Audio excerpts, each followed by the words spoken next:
Willkommen zurück im Studio. So ist Messe.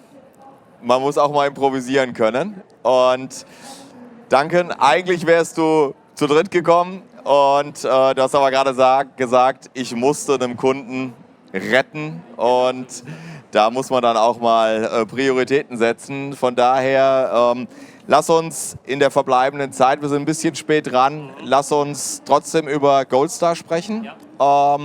Und lass uns schauen. Guck mal, jetzt wirst du noch einmal. auch das ist live.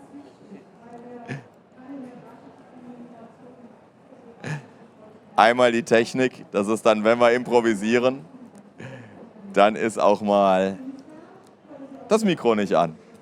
Aber okay, wenn es einmal schon nicht rund läuft. Ja, wenn es nicht rund läuft, dann läuft es nicht rund, genau. Aber das Schöne ist, wir haben am ersten Morgen hatten wir technische Probleme und du bist eigentlich unser letzter offizieller Termin und ein letzter Talk. Da haben wir wieder technische Probleme. Also von daher, der Kreis schließt sich dazwischen, hat alles super funktioniert.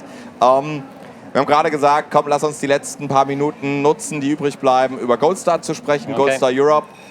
Ihr habt eine riesige Historie in den USA. Genau, so ist das. Wollen wir Deutsch, Englisch? Mir ist das egal. Which you prefer? For me, it doesn't matter. It depends. What is it? Well, we're an American company. Let's do it in English. We'll do it in English. Okay, let's switch over to English. So you have a big history over in the US, 20-something years. 25 years in the USA. And you just mentioned you came over 7 years ago to Europe. Correct. And now you want to take over Europe. Well, I don't know if we want to take over Europe, but we would like That's to. That's the US approach. Yeah, that's the US approach, yeah. It's a fantastic idea to take over Europe. What we want to do is to establish ourselves in Europe. So Goldstar becoming a recognized company and provider of quality products with quality imprints. And that's really what we do, actually. We purchase the products, we have the stock in the Czech Republic where our factory is, and we do the imprint. So we make our money imprinting the products that we pre-purchase and stock and then supply to our customers, the distributors in Europe. Yeah. Okay. So let me know a bit more about what is Goldstar about. Is it a manufacturer? Is it a wholesaler, an importer? So how do you really cluster yourself? Yeah, well, we're not a manufacturer because we have factories in China that do the manufacturing for us. Yeah. We give them strict designs, guidelines, what the products are to be, and they manufacture the products for us, which we then have on stock. Okay. Yeah. What are the main categories? So there are three main categories. There's the simply writing, simply drinkware, and simply bags. So essentially that's the pens and the stationery to go with the pens, okay. Bottles, cups, and also on the bag side, backpacks, shopping bags, cool bags, and that sort of product. Yeah. Okay.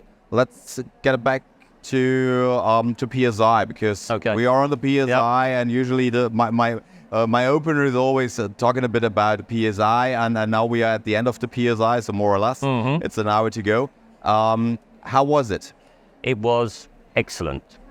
We were very busy. We were 11 guys, or should I say, there were 11 of us representing Goldstar on the booth, and on the first day, on the Tuesday, from 9 a.m. right the way through to probably 2:30 p.m., we were just one discussion after the next. So really well visited on the Tuesday, on the Wednesday as well. I would say today, Thursday, is a little bit quieter, but you do have more time to have the quality conversations with customers, and you have the chance to have conversations with customers that have had issues, like they've lost their laptop case, which has caused me to be delayed today and to miss my slot.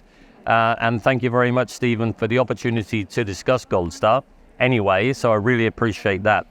So PSI is for Goldstar a very important show at the beginning of the year, and it gives everyone, the whole team, the motivation going into the following months and the next shows coming up throughout the year to really push forward with the conversations that we've had with our customers and also with our potential customers as well.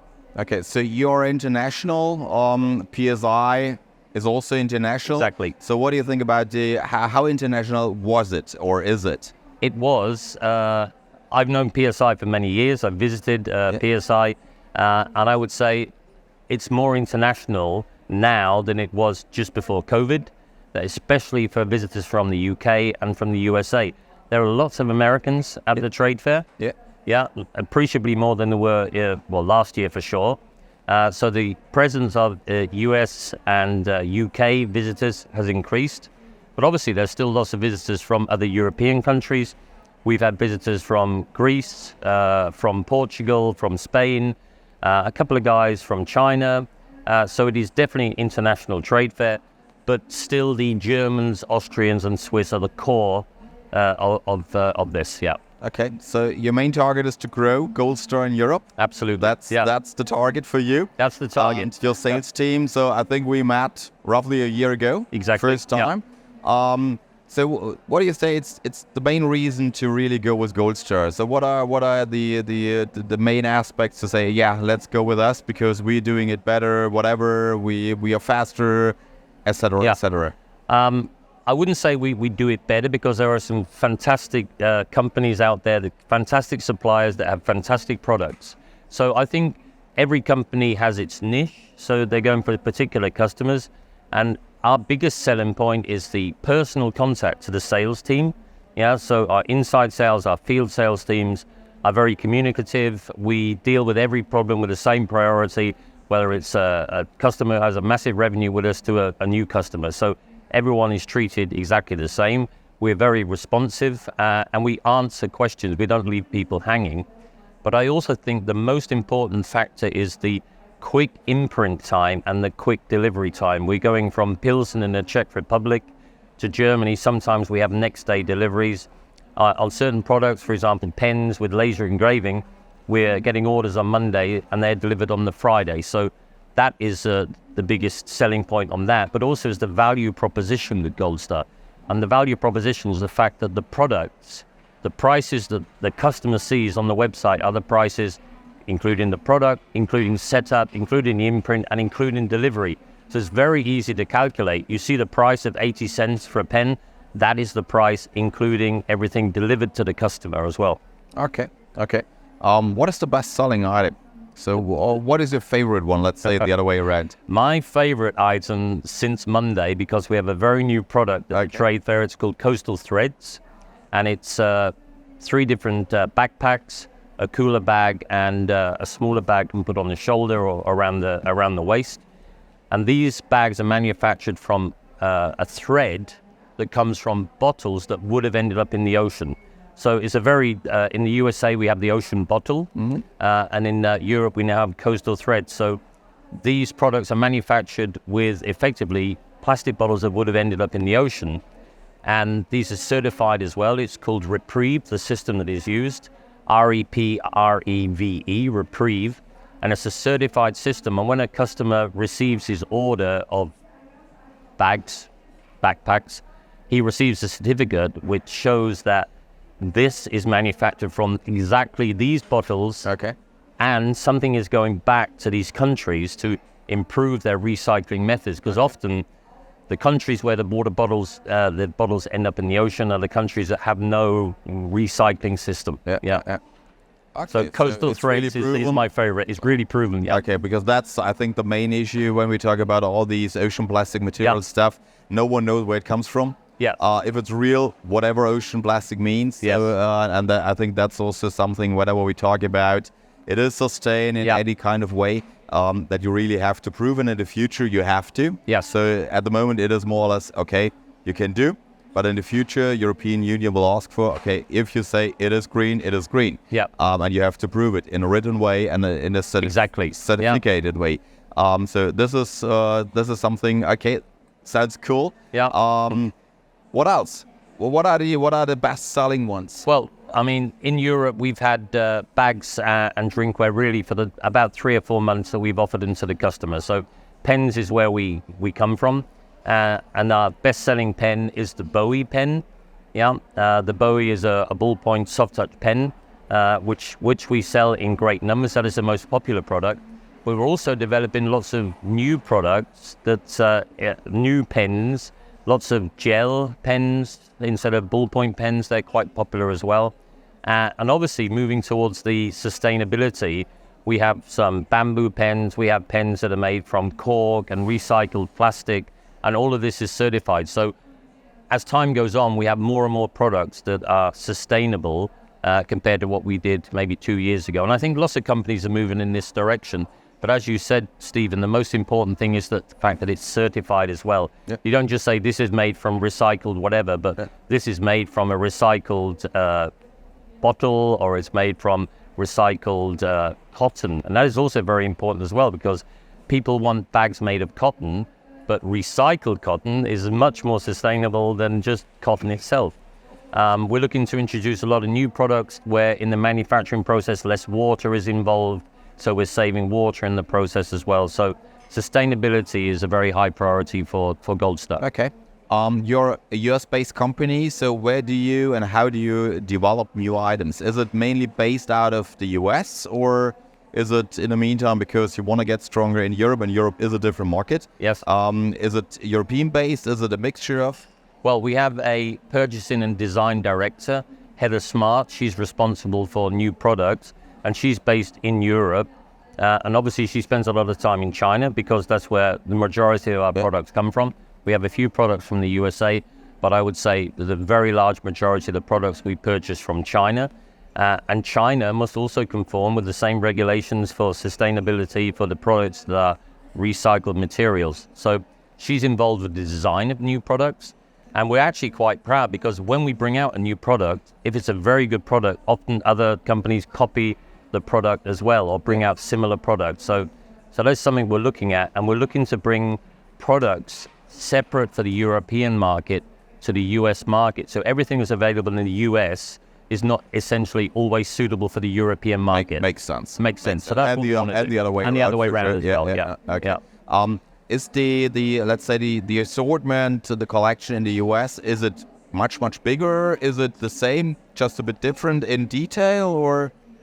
I would say that the difference is you have the same three categories, and a lot of the products that are available in the USA are available in Europe, but not the other way around. We don't have that many products in Europe that are not available in the US. Okay. So of the three categories of bags and writing and drinkware, there are more products in each category in the US. It's an established market as far as Goldstar is concerned. What are the biggest challenges for a US-based company when you come over? You're now doing it since a couple of years. For sure there are the challenges because, again, Europe, it's a different business. Sometimes I think it sounds quite easy just to jump over. Also for us, going to the US, it's not easy. It's a different story. It's a different country. It's a total different way of doing business, total different taste. So what are the biggest challenges for you? I think the biggest challenge is, as I'm from London. I've lived a long time in Germany, so I know the German market or the DACH market. The biggest challenge is that what works in the USA, the way you deal with a customer in the USA, will not work if you deal in the same manner.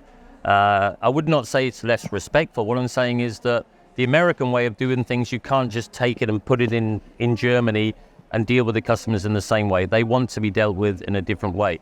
So although many of the products will work in the German market or in the DACH market, the way we speak to our customers, the way we communicate with our customers is different. They do lots of videos, they have video meetings with the customers, and we're not that far down the road in the USA. In Germany, should I say, or in Europe, people want to be maybe a little bit more conservative in the way things are done, more traditional in the way things are done. Okay. So you need horses for courses. But you know how to both sides. I know how it's done on both sides, but and I hope I have an idea of what works better here, that wouldn't work over there, and the same way of what works in the USA, how we can adapt that to the market here. Is it challenging to explain it to a US guy that Europe is different? What would you say, Steve? It is, because I know what I'm talking about. Again, we're also doing it the other way around. And I know that doing business in the US is so different. And we had so many challenges in the US, and I think you need native people, local people, because it is a totally different story. Even if we're talking about simple items like a pen, it sounds super easy, and a mug is a mug and a tumbler is a tumbler, but at the end, it already starts with the tumbler in the US is bigger. And the way of doing business, it is, and it's not only the US, I also think it is different in the UK. UK market is a different story to, let's say, mainland Europe. It is different, but I think that's also quite interesting just to because sometimes I think if I'm if it's just only because I'm German, and I'm not able to really get it, or if it's also the other way around that you say, no, we're also struggling a bit in how we have to behave in the different countries. Absolutely. And I think whether in the USA, UK, France, the markets are different. Germany is different to France, the way they communicate. And that is why, as you say, that we need people in each country that know how that country ticks, know how the people work. And also, but it's all down to communication. It's not really, the product isn't everything. You know, it's the story that goes with it and the communication, the relationship you build up with your customers, that they're not going to say that is the product and whoever sells it, I'm going to buy that product. People are going to buy from people that they respect, understand, and feel comfortable with. You know, I go to that bakery to buy my bread rolls because I like the people in that bakery. They taste better over there, but I don't go to that bakery because they're not as friendly, not as approachable. And that's what it's about. Yeah, and especially in our industry, it is a bit like, okay, you like the people, because at the end of the day, let's simply say, a pan is a pan. So, and which one I will sell then finally to the end consumer, I don't care, let's say. For us, it's all about service, speed, pricing for sure, but not the most important. It depends on the budget, but I think it is more about, okay, relationship. And if you, exactly what you have mentioned, if I like the guy or not, that's the fact. And then you go with a company or not. And so, but it is special, but yeah, super interesting. We are running out of time. Okay. I already gave you another 5 minutes. You're very kind. One more thing I would like to say, because no matter what the product is, or how good or how bad the product is, and how good the relationship is, you must be compliant with the regulations. And Goldstar at the moment, we are really pushing to make sure that everything that we make available in Europe, because the certification in the USA is different, that we have compliance for our distributors, that they can be sure that the product is correctly certified and compliant with regulations. I think that's essential. That's a must, because regulations are done that you really fulfill them. So thanks. Thank you very much. Danke. Thank you. And appreciate. Next year we will do it better. We will do it better next year in time. Thank you very much. Das war's, kurz und bündig. Wir haben es dann noch geschafft, Goldstar reinzuquetschen. Wir machen jetzt noch mal kurz einen Break für 10 Minuten. Und dann habe ich gleich nochmal meinen letzten Gast, und das ist dann hoffentlich Petra Lazan, die es dann kurz vor Ende der Messe hierher pünktlich schafft. Mal schauen, die hat einen gut gefüllten Kalender. Wir geben uns Mühe, dass wir dann gleich nochmal mit Petra Lazan zusammen ein Resümee ziehen können, wie die PSI 2024 war, weil wir gehen jetzt in die letzte Stunde und so langsam merkt man auch hier, wie die Aufbruchstimmung einkehrt. Die ersten Bierfässer werden hier rausgerollt und das Catering baut ab. In dem Sinne, 10 Minuten Break und dann sind wir gleich nochmal zum letzten Talk zurück. Hoffentlich Punkt 15 Uhr. Bleiben Sie dran. Bis gleich. Kurze Werbepause. Danke. Ciao, ciao.